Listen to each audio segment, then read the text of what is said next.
So let's start that over. Rolling. No, that doesn't work. What happened? Rolling. How do you mute the text message? I don't know. I guess just hope no one texts you for a few minutes. Rolling. Enter. Enter. Enter. Hi, I'm Christen Clifford. And I'm Tom Cole.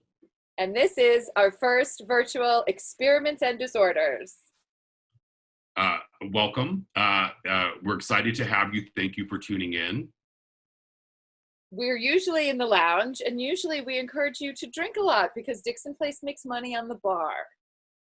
But since we're not going to make money off the bar tonight, we encourage you to go to your own bar and make yourself a drink. Or have a cup of tea. So we're really just trying to see what happens with this new way of doing performance and literary events. So I hope you enjoy. We have two great readers today, Cavadias and Laurie Stone. It's my great honor to introduce our first author, Cavadias. Michael is a writer and performer known for his iconic work, Conversations with Clay Women, which you can check out regularly at Pangea. He's also an actor who performs in other people's work. He has appeared in TV and film, Wonder Boys, Girls, Difficult People, All We Had, My Last Film, and my favorite title, Junkie Doctors. I had the great pleasure of performing with Michael in Noni's She Who Saw Beautiful Things at the Kitchen last year. So without further ado, I am very pleased to welcome Cavadias to our digital stage. Hello. Here are 3 stories. 2 stories, 1 story, maybe 3, I don't know. Some stories. Here's the first one. Hi. So we were all ready to do this show, and I was on my phone and I got a message from the future. It was tiny. Apparently everything is downsized in the time that's coming up, so I asked a few friends if they could read it. They were like, "How do you know this is from the future?" And I said, because it's in italics. And as everyone knows, in the future, in addition to things being smaller, things are also going to be leaning towards the side, and this is also because the Earth is pulling on everything because it's exhausted, and this has an outsized effect on electronic lettering. In any case, I needed to read this message because I know how much we've all been struggling here to make sense of things. And while I mean that in the sense of, yes, we are struggling to get out of bed in the morning, some of us, I also mean that in the sense that we are these creatures on this tiny speck of dust hurtling around a nuclear fireball in this area, and for the most part, we've just been here with not very many clues, and we've just been piecing it together, so a lot of us feel upset sometimes, and then a lot of people have anxiety about it all. And I get that. So I wanted to read what this message says. But first, I had to get closer to it. So I did. But then the phone just looked really bright and my eyes started hurting, and I asked my life coach if she would help me, and she said that the thing is, if you're not the right size to read something, it's because you're thinking negative thoughts. She has a lot of nerve saying this since she's actually never the right size. Sometimes she's 12 feet tall when I need her to be 3 or 4 feet tall, and at other times she's like an inch tall. Around this time she was about 6 inches tall, which was actually almost small enough to read the message. And I said to her, "Kathy, can you read this?" And she said, "Well, honestly, I'm not going to do your work for you. I'm tired and I just got back from the Hamptons." "Really?" "No, I just like to say that because it makes me feel like I've been somewhere." "Have you been somewhere?" "Well, not in the classical sense. I went to a dermatologist recently and he said that I am most likely 2-dimensional. He wasn't saying that I lack depth or anything like that. He just means that there is just 2 sides to me. For instance, when I do my work downtown, I notice that some people, if they are looking at an angle, can't seem to see me, which brings me to my feelings. I need to discuss these with you. For instance, I've noticed that when I'm downtown doing my performance piece that you tend to arrive a little late and then stare back at me with your arms folded. I wasn't aware of that. Well, it's true, and I can feel the disapproval. The judgment is just so thick, and in any case, I think my words stand on its own, so I push through. My work stands on its own, so I just push through. That's not to say that I'm not overcome with crippling doubt, and it doesn't help to see so many of my neighbors with their arms folded, but I just push through it, and then I usually descend into a canyon of psychological terror later. Have you ever considered that you might be projecting onto your audience? I don't have the equipment for that. No, I mean that you might be using nonverbal cues to try and in a way read their minds. Oh, but I can read their minds. Do you want to know what I read? I suppose. Sure. Well, for instance, Candace Moorhart was thinking about her children, the ones she didn't have, and pretending to name them while I was doing a backbend and crying out in my secret language. She named her children Reese, Mindy, Craig, Sarah, and Jessica. Then the weird thing was I started to read the minds of the children that Candace was imagining. Let me tell you, it's a whole other thing when you can read the thoughts of the imaginary children of someone else's thoughts who you are reading. Mindy was thinking about herself mostly and how she is planning on taking a course at Hunter College on how to become real if you're currently just imaginary. It costs $1,500 a semester and it's taught by a committee of MTA employees. Some of them are station attendants and a couple are track workers. I know what you're thinking. What on earth do MTA employees know about how to become real if you're imaginary? Well, let's just say there's a lot more going on down under there than you are privy to. For instance, you know how sometimes you are quite sure that no trains have come for quite a while before yours, so there's probably no train traffic ahead, but when you get going, the train goes really slow for no reason. That's what I'm talking about. That's most likely where they learn, although I really can't confirm. In any case, Mindy is really excited about her courses and she has a lot of plans for when she becomes real. She's seriously considering opening up a knick-knack store and calling it Rose's, which is after her friend Rose, who was all set to become real, but then she started having panic attacks midway through the course. You see, some imaginary people get all excited about it, but as they get closer to being real, they start worrying about what people are thinking and what life means and what they're going to accomplish or who they will love, and all of a sudden the idea of being real starts to seem more trouble than it's worth. That's what happened to Rose. She was having awful panics and would wake up in the morning screaming sometimes. Don't ask me why half imaginary people have to sleep. I can't tell you, but trust me, it's necessary. Thank you for that. Oh, you're welcome. It's fine. So that's the end of it? Yeah, that's all. That's all we have to say. Okay, well, I'm going to stop reading this story then, and I'm going to read another story. Yeah. Okay, so the other story is called Rhoda.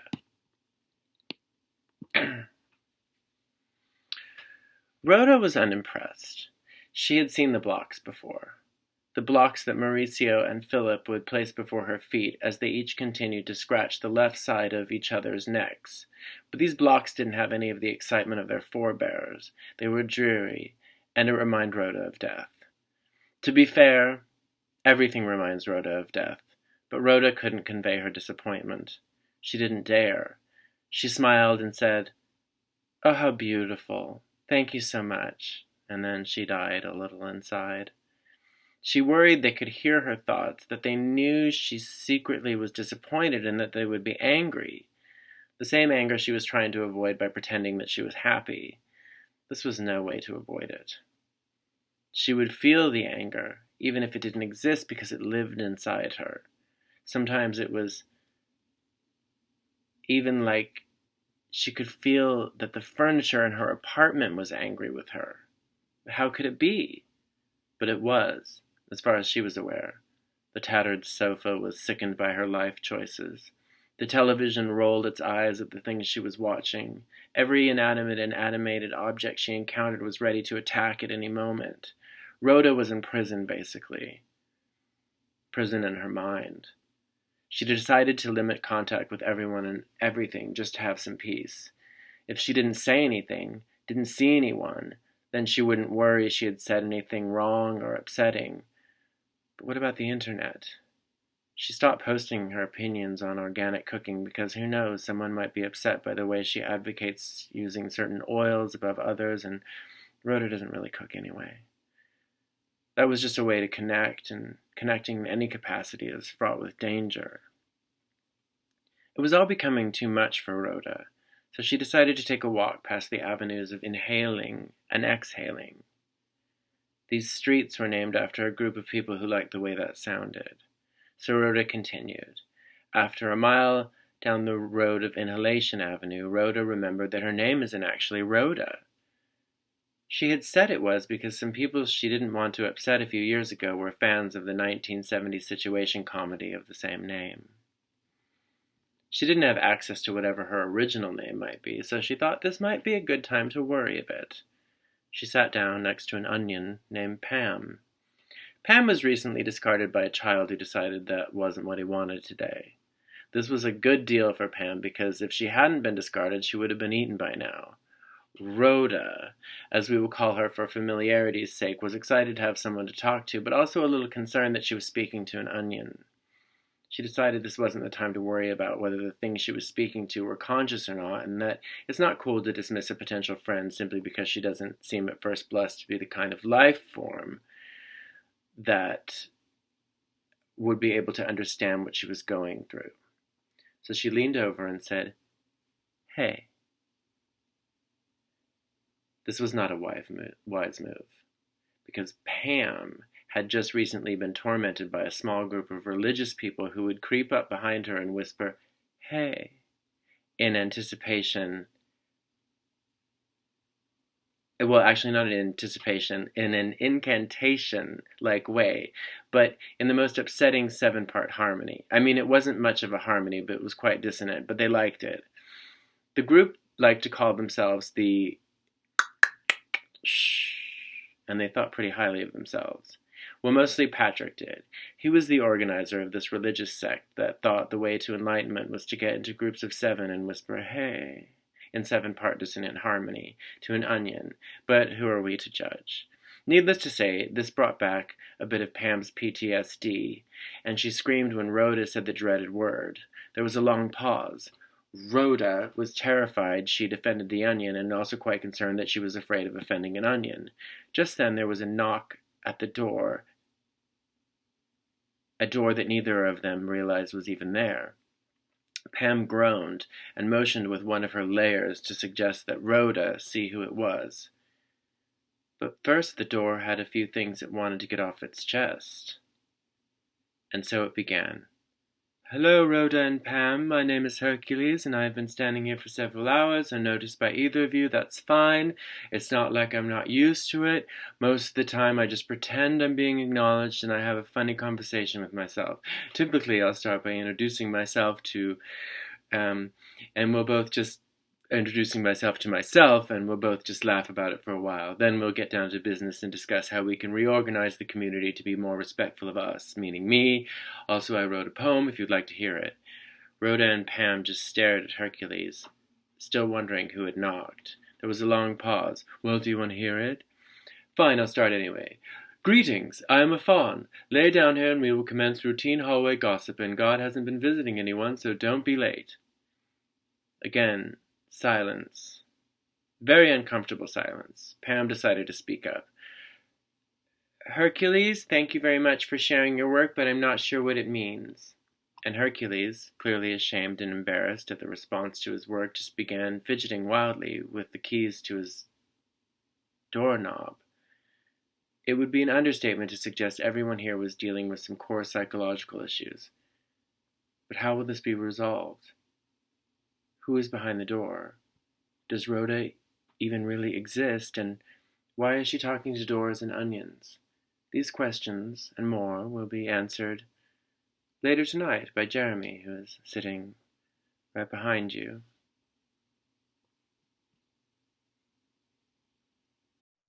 Our next writer is Laurie Stone. Laurie Stone is the author of 5 books, most recently Everything is Personal, Notes on Now, and My Life as an Animal, Stories. She was a longtime writer for The Village Voice, a theater critic for The Nation, and a critic at large for Fresh Air. Her stories have appeared in such publications as N+1, Waxwing, Tin House, Evergreen Review, Electric Lit, Fence, Open City, and Creative Nonfiction. Her next book will be Postcard from the Thing That Is Happening, a collage of hybrid narratives. Her website is lauriestonewriter.com, and you can order her latest book at scuppernongeditions.com. Please welcome Laurie Stone.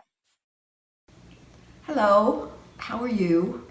This is Laurie Stone, and I'm sheltering in place in Hudson, where by a fluke, Richard Toone and I had very recently bought a house that no one else wanted, but I'll talk about that in a little bit. I'm not going to read the piece that I would have read if we were doing it live in Dixon Place, because things have altered. And I want to read something I just wrote about the virus life that was asked. Someone asked me, an editor at a publication, to try to write something, and this is what I did, and I thought this would be a good thing to read for today. And Christen asked a couple of questions ahead of the reading, and most of the things she asked will be answered in the piece itself.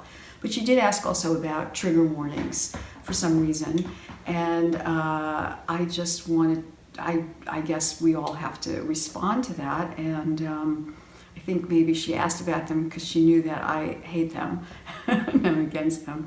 And I think they just create a false sense of precious self-protection. And now we're in a place where we know what self-protection that's really required looks like and feels like and smells like, and I suppose, and also the protection of other people.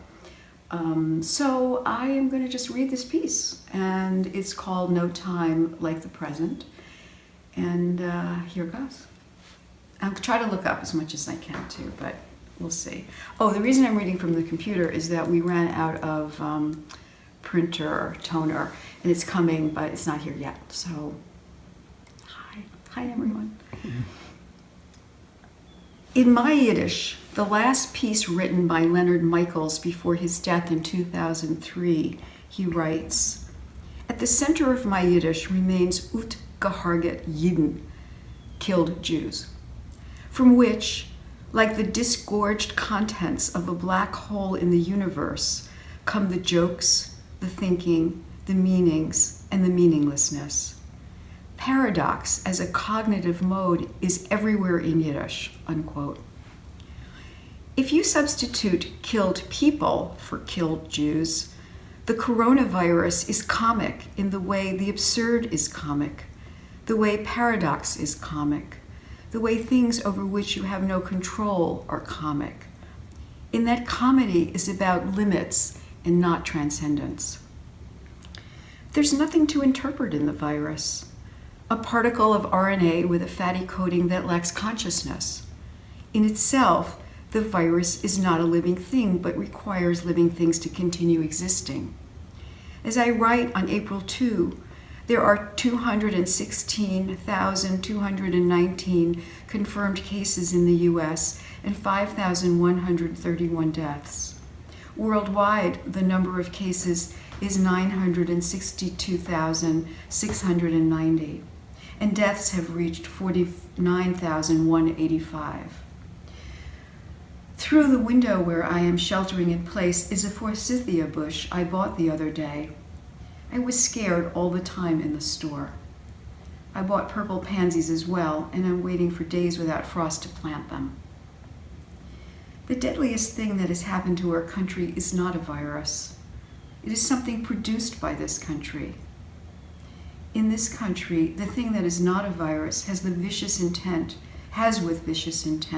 enabled the coronavirus to kill people with dispatch who might otherwise have been spared, especially the poor, incarcerated, detained, immunocompromised, elderly, and homeless. Psychoanalysis says you can stop a thing by understanding its origin. The brains of Homo sapiens will make up a story with a beginning that leads to an ending, using any bunch of things laid out in a series. They will find a plot whether or not the relationship of these things to each other is only proximity. That is the brilliance of the jump cut in film. We think we can see where something is going from where it has been, and we think we know where a thing came from because of the way it turned out, although we can't know either of these things. Thinking this way manages fear. We know the cause of COVID-19, but have no cure yet. The cause of Trump is unknown, as is when his reign will end. Today, a friend suggested we revive ACT UP and produce images that identify Trump and others in his government as mass murderers. The thing about the AIDS epidemic in the 1980s and 1990s is that truth about transmission and the plight of those infected caused masses of people to care. The thing about now is truth feels like an infection to supporters of Trump. In hopes of a softening during the viral apocalypse, I called a friend who has not spoken to me in 3 years. I used the phone of the man I live with, and she picked up. I said, "I'm glad to hear your voice." She said, "I'm not glad to hear yours." I said, "It's been more than 3 years." She said, "I don't trust you." I said, "Can we have a conversation?" She said, "You don't even know what you did." I said, "You haven't told me. I've only heard from other people." She said, "I will think about it." But I will not hear from her again. And since this conversation, I have been taking stock of my life the way you do in advance of a wave about to crash.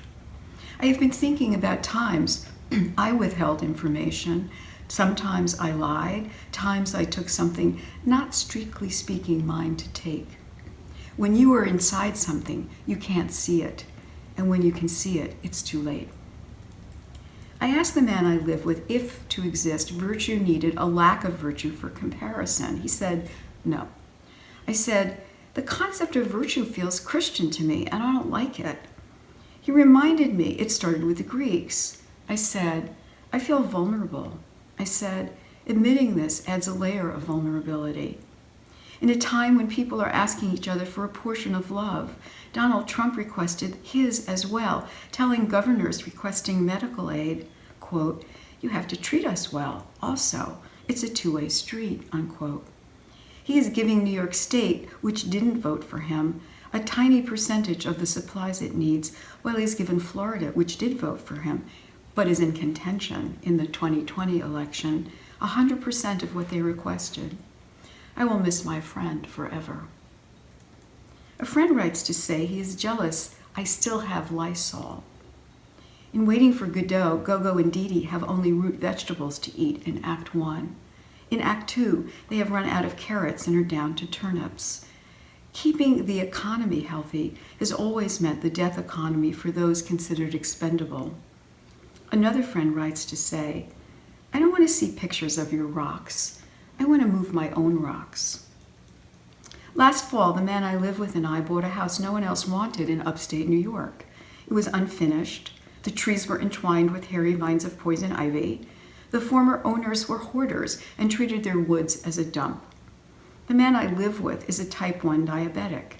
In the event of infection by COVID-19, his risk for pneumonia is 10 times higher than the rate for other people. Years ago, when a man I was with was dying of bone marrow cancer and kept wanting to live as long as possible, some people saw this as a form of gluttony. The other night, I had my first virus dream. I wander into a gallery opening where there is fancy food and drink. People urge me to taste everything, and I shovel in hors d'oeuvres on trays, and I keep reminding myself to wash my hands and leave. People are too close, but the food is free. In real life, I tell myself I have boosted my immune system by for years eating free samples other people have touched in the stores along Broadway. My whole life I have been holding poles in subways without thinking to wash my hands. We are clearing the woods around our house. We are raking leaves and cutting trees and hauling twisted metal and broken bottles to the dump, readying the land for planting. Mysterious green spikes poke up. One night I noticed a small blister on my wrist that itched. More blisters formed. It was poison ivy. Every time I looked at my body, there were more bubbles and red ribbons. It was like Linda Blair in The Exorcist, lashed by the devil. My head did not revolve, I don't think. My body became a map of red continents drifting toward each other. I took prednisone, not knowing it lowers your immune system. Amid the virus apocalypse, who knows when you were playing craps? I had been reinfecting myself, or who knows what the hell I'm doing. Anyway, more rash. The man I live with was 23 when he was diagnosed with type 1 diabetes, an autoimmune disease that causes the beta cells in the pancreas to stop producing insulin and is switched on when a genetic predisposition meets an environmental or emotional trigger. At the time of diagnosis in the 1970s, his life expectancy was many years shorter than the amount he has already lived. He was told it was routine for type 1 diabetics to lose a limb or two and go blind. There were no continuous glucose monitoring pumps. He had to inject himself with glass hypodermics that had thick needles he would boil in a pan. He had to learn a regimen of compliance to the disease, or die slowly of organ damage, or die quickly of high or low sugars. He didn't fight the diagnosis, and he didn't see compliance in this context as a form of capitulation. As new technologies became available, he learned to insert catheters into his body, as well in time a subcutaneous sensor. He doesn't complain about doing these things. There is no cure for his disease. There are no treatments really other than tight control of blood sugars. He is less fearful than I am of possible contagion now. He has lived most of his life in the atmosphere of disease. Books and films that take place before COVID-19 seem missing a leg or a head, limping along, innocent of what they could not know. During the time we could still go outside, we couldn't make a dent in the thing that was happening to our country, and we didn't understand why. We were bored out of our minds by the society that could not rid itself of the thing that had happened to it, and was also the society that had produced the thing. If we save our lives by staying inside, we will have surrendered the freedom that, cut by cut, has already been removed from us. The man I live with said, "I want to plant the things my father grew in his garden." I remembered the groaning sound of rhubarb as it was coming up. I said, "Let's go to Agway," and we put on our gloves and masks. We looked at shovels. The only one the right size felt too heavy. There were boxes of rhubarb starters or bulbs or kits. I wasn't sure what was inside the boxes. As I approached the counter, I heard a man say to the woman at the register, "Yeah, the bars are all open. The problem is the old people." I put down the rhubarb box and said to the man I live with, "Let's get out of here." We have been watching season 2 of My Brilliant Friend, based on the novels of Elena Ferrante that are set in Naples and begin in the 1950s. The story is about 2 women interrupted by men, and it's the same story over and over about the freedom of men to beat the women in their midst, sell them into disastrous marriages, threaten murder, and make good on it. It's dull because it's true and unstoppable, like the reign of Trump and the reign of the virus. I love looking at the faces of the 2 young women who play Lila and Lenu, so young and oddly hushed in their delivery. Even speaking to each other alone, they have adopted a kind of code speech. These girl women are at risk of being quarantined from themselves for life. The other day, I posted an invitation on the local community board offering free books to anyone who wanted them. I put 2 boxes at the end of the driveway with a sign that asked people to wear gloves as they looked through the books and take what they wanted. People came, and we spoke at a distance, wishing each other good luck. 1 box is gone. A woman brought her kids who stayed in the car. It was the first time they'd been outside for a while. I wondered if we could do this, give things away and find what we needed on the sides of roads. A friend writes to say she is looking forward to walking in the city again. A place you cannot walk for miles on streets is not a city. Another friend is planning to leave the place where she is sheltering in 2 or 3 months. People want to believe in an after from which they will be able to grasp the thing they cannot see from inside. The virus has created a universal, more bonding than anything humans otherwise share. I believe the virus will pose a threat for at least 2 years, and I believe the lives we were previously living will not be restored. I imagine finding new ways to feel pleasure as long as the thing that is not a virus has by then been destroyed. A friend who has studied infectious disease throughout her professional career believes at some point everyone will be infected with COVID-19, and lucky people will get sick after there is a cure. When my sister was dying, the room I was sleeping in was hot, and I would slip down to the living room where the air conditioning was better and where from the couch I could see the piano that had sat in our parents' house. Every day I think of calling my sister. Her voicemails are saved on my phone. My mother cursed in Yiddish, and I learned the meaning of words that way. Wer gehargert, she would say, meaning go die. Wer geschossen, she would say, meaning go get shot. She would say these things to me as well as to others, not always unkindly. I said to the man I live with, after the age of the virus becomes the age of what that age will be called, one thing will remain. He said, what? I said, misogyny. He said, it's good to have something to believe in. A few days before my sister died, she put glaucoma drops in her eyes, saying, in case I wake up tomorrow without cancer. As Game of Thrones moved toward its conclusion, I lost interest. There is no such thing as a good ending. Start again, hope for a better ride. I said to the man I live with, we need to have living wills and medical power of attorney. He said, why? Is someone going to die? British humor. We are running out of toilet paper. Thank you. Thank you for tuning in. We're happy to support artists, and we hope that we'll see you in the real world sometime soon. This thing is fucking crazy. Okay, bye.